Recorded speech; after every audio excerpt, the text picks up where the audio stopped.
It's no secret that Team Fortress 2's class categories are extremely outdated. With very generic descriptions like offense, defense, and support, it can get pretty confusing for new players. Like, why are spy and sniper in the same category as medic? Wouldn't an engineer's teleporter and dispenser be more supportive than a spy's sapper? I get that they were going for they support their team with high value picks, but shouldn't they be in their own different role then?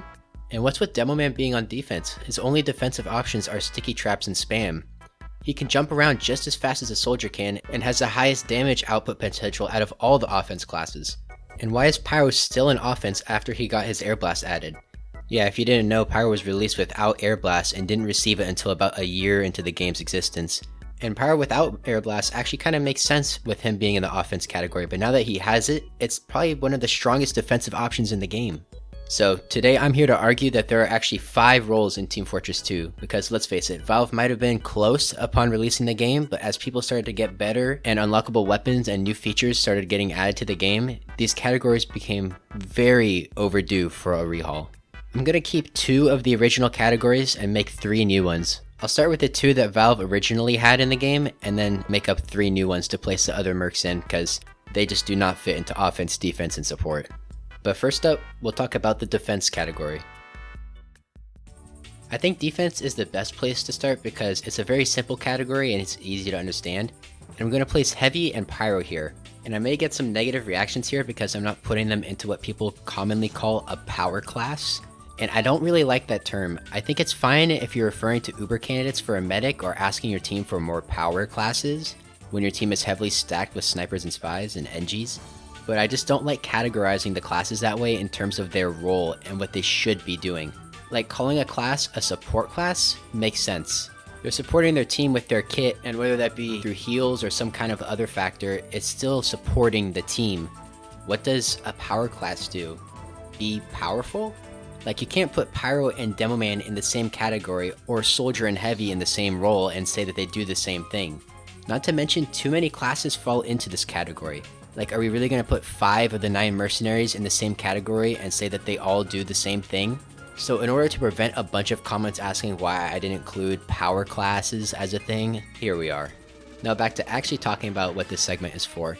The reason why I put heavy in this category and not a separate one you'll see later in the video, because heavy's upsides and downsides are centered around being a defensive class. So good job Valve, you got this one right. Heavy's downsides aren't necessarily downsides when playing in the context of being a defensive class. Well, they're still downsides, but they're a lot more negligible. Like, his primary being a continuous fire weapon rather than a burst fire weapon complements a more defensive playstyle. Burst fire weapons are more centered around taking fights and pushing in, peeking corners, dealing upwards of 100 damage at a time, or starting off a fight with that much damage. Leans towards a more offensive and duelish kind of playstyle. Versus a continuous stream of damage is better for when enemies come at you, walk into your setup one at a time. When you're playing with a burst fire weapon, it's a lot better for taking fights since you're kind of taking a risk when you're using it. You're betting that you're going to continuously hit those high damaging shots that you need to break through a hold. Versus a continuous fire weapon offers consistent damage to people challenging you with a relatively easier aiming style. Misses become a lot more forgiving, which is generally why people say heavy and pyro are noob classes because it's easier to aim with them, but that actually helps when it comes to them being a defensive class. And both of them make it easier for spy checking. As far as his secondaries go, actually perfect for defense. They're still super good on offense, but it just feels like the lunchbox items were kind of made for his defensive kit. You have a lot more opportunity to eat safely when playing on defense. Most of the time, you just have to take a few steps back and then you're completely protected while eating. Not to mention, eating itself is a lot more common on defense since you're playing a lot more passively. You're going to win more engagements because it's a lot more likely you'll be fighting people one at a time. Your fights when defending will be a lot more of just random people trickling in, rather than on offense, you round the corner and then there's a whole bunch of people just chilling waiting for you. You're also a lot more likely to give up your life on offense for a play to make space for your team or get some kind of picks, so eating is less common since you're dying a lot more and won't have an opportunity. And his melees are kind of meh when it comes to defense. They work on both sides, the Fist of Steel working better on defense and the Gru working better on offense. But back to his actual role. Sitting back and waiting for players to come to you on defense just feels like exactly what you're supposed to do as heavy. You can rack up some pretty good kill streaks just playing defensively on your own without a medic. As for why I'm putting Pyro in this category, his flames operate in a similar manner where they're sustained fire rather than burst, but Afterburn works a lot better in a more defensive scenario. The obvious thing is that you have a lot more options for extinguishes on defense. A few things that immediately come to mind is that you're a lot more likely to have a level 3 dispenser just chilling around the corner waiting for you, and your team is playing together more versus on offense they're kind of spread out, so it's a little harder to find someone who has an extinguish option like a medic or Mad Milk or Girardi. But where it really comes into play is where you're a lot more likely to leave a fight and live on defense than die on offense. Because on defense, you don't really care if you win that duel. Your job is to just keep space and prevent people from trickling through. So you're a lot more likely to just air blast them away if the fight isn't going your way, and then they're penalized from that afterburn. Versus on offense, you don't really get that chance with afterburn because you're just kind of trying to die for that space, or at least somewhat try a lot harder and try to ensure that kill. You're not really caring necessarily if you die because of that shorter respawn time, and you're just trying to get the ball rolling for your team. Offense has to make moves to win, not defense. If defense just sits back and nothing happens to them all game, they win. So on offense, it's your job to kind of poke the bear, get in close, deal damage, die a bit, you need to initiate things. And I'm not saying that these classes don't have offensive capabilities. Like, I know the moment I said Pyro was a defense class, a flat PNG of the Flog just entered a bunch of people's brains. You know the exact one I'm talking about. As well as Uber Heavies just rounding a corner to break a hold. But if you seriously take a step back and analyze what each class's intended strengths and weaknesses are, you'll see what they're actually meant to be. Ubering a heavy is only really effective against unaware players because if they were, they could just surf the damage away, or at least back up in time to not be really affected by it. The only real thing heavy can counter is if he's close to a sentry, because sentries don't really have wheels, and he generally has enough DPS to break through the Wrangler, versus other classes that can chase running away players and still keep up extreme amounts of damage. Heavy's only options are the Gru, and Pyro's only chase option is the Detonator and Power Jack, and neither of them can even attack while they have those weapons out. And since both of these classes are close range dependent to do damage, when they're not being Ubered, they usually have to sacrifice a lot of health to even begin a close range engagement, versus on defense, people just come to you, and if you just sit there and guard a choke or close quarters area, you're going to win a lot of your fights and provide a lot more value to your team. What TF2 thinks is a support class is very different from almost every other shooter out there. Almost every other hero shooter defines a support as a class whose primary method of providing value to a team doesn't involve damaging the enemy team. Some examples of that, of course, being Mercy and Lucio from Overwatch, Lifeline from Apex, Soraka and Janna from League, and Alchemist Monkey. Oh, and Dende, can't forget about my boy Dende. They can all still do damage, but the reason why they're picked is to provide value to their team in a non-damaging fashion. You might think that tanks also fall into this category, but tanks deal so much damage, oftentimes more than they can block or, I guess, suppress. But back to the category. TF2 devs kind of lumped Spy and Sniper into the same category as Medic, the only two classes that can insta-kill with literally every primary in their arsenal, are in the same category as the class whose only job is to heal and is more often than not the person whose Sniper and Spy are trying to insta-kill. I understand that the TF2 devs were thinking that, they provide support to the team by eliminating high value targets so that when it's time for their team to push in, it's easier because the enemy team is down important classes. But that should be an entirely different category than what the healers are in. Now for actually placing classes into the support category. Medic obviously fits perfectly into the support category. His entire job is keeping his team healthy and alive. It's literally what any medic should be doing the entire game, and it's his best way of providing value to the team. Not having to leave the front lines for a health pack just gives your team such a stronger presence, and unless there's a giant skill gap between the players on both teams, you'll notice the team with a medic just slowly creeping up on the front lines, taking more and more space because the enemy team has to constantly retreat for health packs and dispensers, forfeiting that frontline presence. Medic is the most important class in TF2 solely because he's the only class whose main function is healing. And we haven't even talked about his Ubers. Each Medigun provides a great way to support your team in their charges. The stock Medigun is perfect for breaking into a defensive hold, saving teammates, defending a push, and countering almost every other Medigun.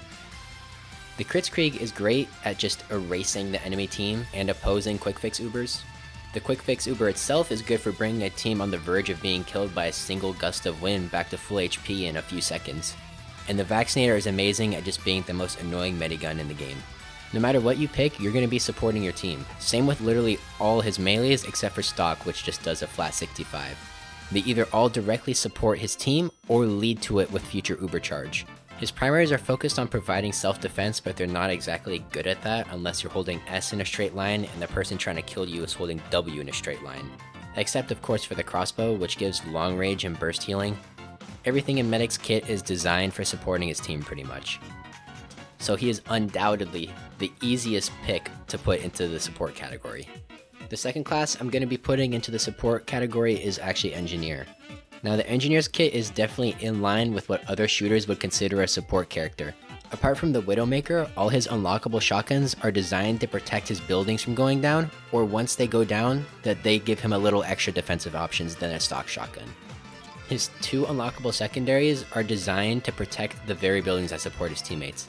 When Valve designed Engineer, they really only had his sentry gun in mind, since it was the only upgradable building on launch. So people only really thought of the Engineer and his sentry, not really his dispensers and teleporters, because they were just terrible being stuck at level 1 and not even comparable to a level 3 sentry gun. But once dispensers and teleporters became upgradable to level 3 like a sentry is, and the teleporter's price was actually cut in half, his placement in defense became a little more questionable. His teleporters now being able to recharge every 3 seconds makes a huge deal, especially on offense where teammates die a lot more and have shorter respawn times. Even more so with the introduction of the Jag, allowing the Engineer to keep up his teleporters a lot easier on offense with the faster rebuild speed. And to a certain degree the Eureka effect being able to teleport back to your spawn every time it changes. So I'd argue his teleporters are a bit more useful than they are on offense than defense. Especially since most points on payload and attack defend maps have their spawn right next to the point half of the time that they're defending. You also never really hear people say that the dispenser is a defensive building rather than a supporting building. Like both teams need that ammo and health to retreat to after winning or fleeing from a fight. And both engineers, if playing properly, have to adjust their buildings every single time the frontline changes. Every time the NG on defense moves his dispenser back due to the front line shifting, the NG on offense is moving his dispenser forward. A dispenser is equally useful on both sides. So if you want to keep score, it's kind of 1 for offense and a draw on the dispenser. And now for his sentries. If you want to say his sentries are a defensive building, I would disagree with you on a technicality and say his buildings support his team in a defensive way. They're not just simply an obstacle for the enemy team to destroy and move past. Though they can be, their primary goal is to be a fallback option for retreating teammates and provide a safe space for teammates to regroup and get back to the front line safely. Your gun is there to guard space for your teammates so that they don't have to worry about some scout walking up and 2-tapping them while they're healing. It also prevents the enemy team from taking space without a proper push. Because let's say the enemy team kills a few players on your front line and you only have 1 or 2 classes left capable of putting out any actual damage. The sentry gun will support your team and keep that space until they come back or the enemy team pushes together at the same time. It definitely supports his team defensively and is a defensive stronghold for a team, but it's really a support option at the end of the day because it's not like a bastion for defense on your team, if that kind of makes sense. Though it can be in lower skilled environments, in a general lobby where people sort of at least know what they're doing, a sentry gun is very easy to take out. Like just 3 rockets or a sapper or like 2 lock and load pipes or 2 direct hit rockets should not be what opens the floodgates for your team to push in, if that makes sense. It shouldn't be the main bastion because of how easy it is to destroy. And the last argument I hear when people say that he can't be a support class option is because he has a shotgun. And that shotgun can 2-tap 7 out of the 9 classes, and that he just does too much damage to be a support option. Well, for one, his primary option, the shotgun, are combat classes' backup option. And second, he doesn't have the tools to close that distance to actually get his 2-taps. When he is in 2-tap range, it's because a stronger class is pressuring him and he needs to defend himself. So like Medic, his primary is a self-defense tool, just a little better. So is it really fair to say Engineer because one of his 3 buildings provides support in a defensive manner and he has a shotgun isn't a support class? I get we're talking about 2 totally different games here, but on Overwatch 2's release, Kiriko could 2-tap light classes at any range and was the fastest wall climber in the game and could teleport in and out of fights, and nobody was calling her a DPS class. And on top of it, people were calling for a nerf on her ultimate and Suzu, her only supporting options other than direct healing. There's nothing saying that a support character can't also pack a punch. They just don't have to be so weak and squishy that it's a free kill whenever anyone else walks up on them, which is why I got my boy Del Conager in support. So if Sniper and Spy aren't supposed to be support classes, then what are they? If you play other shooters or kind of read over / watched any other TF2 discussion videos on this topic in a similar fashion, you'd probably see Sniper and Spy get called pick classes. The name is kind of self-explanatory. They pick off high value targets on the battlefield, so like medics, overhealed heavies, engineers with an established nest, or just the enemy team's top performer. Yes, they quote support their team by making the upcoming fight easier in comparison, but when put up against teleporters and healing, they're just completely different categories. Like, they can't even be compared. How could you even get close to calling someone that could one-shot an enemy player and then that's their entire class's design, one-shots, to supporting your team with teleportation, heals, ammo replenishment, and area denial? Like, those are just completely different. And if you want to stretch it, pick classes can just wipe teams on their own sometimes, if given the chance. Like, shit, my boy, you seeing this clip right now? You calling this a support class? You could definitely make the argument that Spy's Sapper counts as a supporting tool, but you're taking away from the other team's support and thereby gradually weakening the other team's sustainability until your team gains a significant numbers advantage and are able to push in. But if you think about it, that's basically just the same thing as getting a few picks in quick succession. Instead of waiting for the effects of the sap buildings to take place over time, you see the result of your team being able to take ground immediately. So you could say, and in my eyes, that sapping a building itself is a pick, which it definitely is to a lot of people. In competitive, whenever a level 3 gun is killed, it's calmed like it was a pick. Even though Sniper and Spy are both pick classes, their methods vary in many ways. And I'm not just talking about how Sniper equals long range pick and Spy equals close range pick. Their different methods also provide extra value in addition to their insta-kill. It can definitely serve as a downside to yourself, but whenever you backstab someone with Spy, it makes a giant noise. Like, isn't this guy supposed to be dead or something? Why is he just screaming at the top of his lungs? But yeah, as long as you just get 1 or 2 of those kills, it's not really gonna hurt you when they make that noise. But similar to the Spycicle, it'll eventually add up and add to the enemy team's paranoia. If they're consistently hearing that backstab noise and getting stabbed themselves, they're a lot more likely to be spy checking. That definitely makes your job a lot harder, but it also gives a lot more value to your team. The more the enemy team has their back turned away from their front lines or are running off to check some random corner or ammo pack, the more time they're not fighting the enemy team. So on top of the picks you're getting on the front line, you're also pulling people back to check for you or just making them turn around a lot more, which helps your team out a ton. Sniper, on the other hand, provides value in a different way. When someone just gets deleted by a sniper, it kind of makes you not really want to peek that sightline, giving Sniper a sort of area denial. At least half decent players will see a sniper and not really want to go test them. Instead, they go through flank routes or just alternate paths to avoid the sniper, but the bad players will just keep trickling into their sightline and it really staggers the enemy team's pushes. They're either not going to have enough players to push, or they'll all be somewhere else. You may again make the argument that they're support classes because of these, but they're just side effects from their kills. But that's exactly what they are, side effects. Not their main class's function like healing or building or dealing damage. Their job first is to get picks, the rest happens on its own, or not at all depending on the enemy team. But yeah, Sniper and Spy got them schlogs in the pick category. So we got 3 classes left and 2 categories. This next role will only have 1 class and 2 subclasses, but the single class I'll be placing in this role is Scout. The role I'm giving him is Duelist.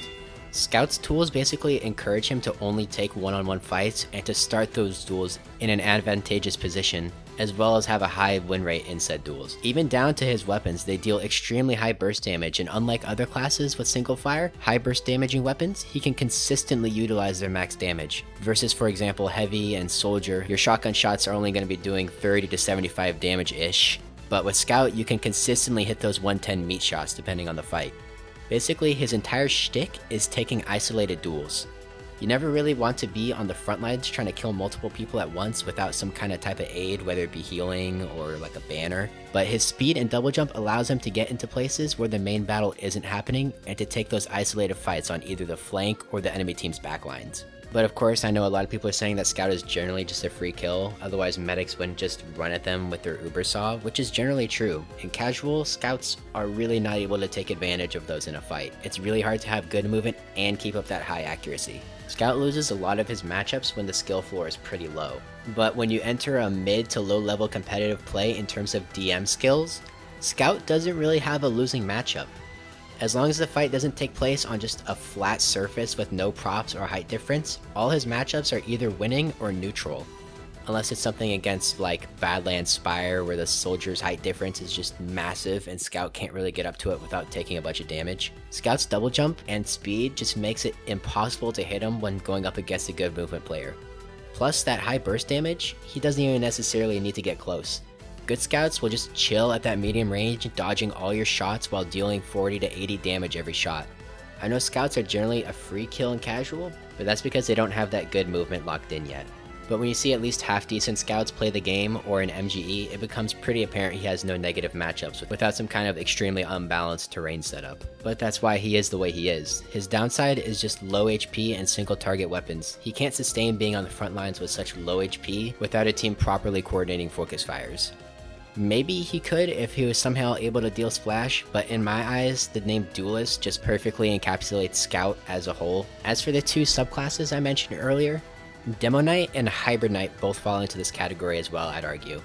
You typically charge in, get your kill, and get out. Those resistances also help a good bit, but they have nothing against the most popular damage type being Bullet. So frontline / group sustainability is low. And I wouldn't necessarily argue that they're a pick class because they can't really insta-kill people and they can actually hold their own in a one-on-one fight. But with that said, you can definitely get work done against crowds with swords like the Hafsatoichi or Persian Persuader, but that generally relies on most of them being unaware of your presence. So not much more effective than a Scout. As for Hybrid Knight, I generally see people playing him to weaken someone with a pipe and then finish them off with a sword by charging in to get whatever kill bonus is awarded with their sword. So definitely more capable in playing in crowds, but if you're doing that, why would you not just equip the sticky bomb launcher and ditch the shield? So yeah, Scout, Demo Knight, and Hybrid Knight all fall into the Duelist category for me personally. Lastly, we got the Gouts. I really had a hard time deciding between calling them damage classes or assault classes, but I ultimately went with damage. I know it doesn't really seem like much of a difference, but at least to me it is. Both classes just want to deliver nukes all the time 24/7 to the enemy team, which is why I'm calling them damage classes. Calling them assault classes really undermines their defensive potential. Even if you crafted the most offense / assault heavy loadouts, they still have defensive options that specify in damage. You may think the only defensive option between the two of them are sticky traps, but if you've ever played a game with no soldiers or demos on each team, you'll notice a distinct lack of spam. And believe it or not, spam is a very crucial part to every match of Team Fortress 2. It allows both teams to keep a sort of no man's land between each other. If a few of your teammates die, you can spam until your team recuperates to prevent the other team from taking advantage of their sudden superior numbers increase. And I would definitely not consider that type of spam and the main use of spam to be an assault type of playstyle. I'm not saying spam can't be used offensively to take out a sentry nest for example, but its most commonly applicable use is in a defensive scenario. But that aside and going to their actual class function, both Demo and Soldier are just capable of dealing huge amounts of damage. Their presence alone dictates how close the enemy team can play to each other. Otherwise they're at risk of just all dying to 2 rockets or pipes. Like Sniper and Spy, their methods do vary, but generally boils down to just shooting crowds and getting big damage. Soldier definitely dies a lot more when it comes to bombs or just having to be close to someone due to his rocket's pretty extreme fall off. Demo is the complete opposite on the other hand. He thrives at that medium range where he can consistently deal those 100 damage pipes or 70-80 damage stickies, but struggles up close due to his stickies arm time and self-damage from pipes. But basically, with both of these classes, their main goal is to just deal as much damage as possible in every situation. Whether it be to fill up a banner's charge, keep people off the objective, or to just get kills, you're always dealing damage, and it's a very upfront, straightforward method. But yeah guys, if there's any sort of differing opinions or something I missed, be sure to leave it in the comments below. And please, if you enjoyed, consider liking and subscribing. It tells me you guys like this sort of content and want to see more. In the meantime, here's a video you might like.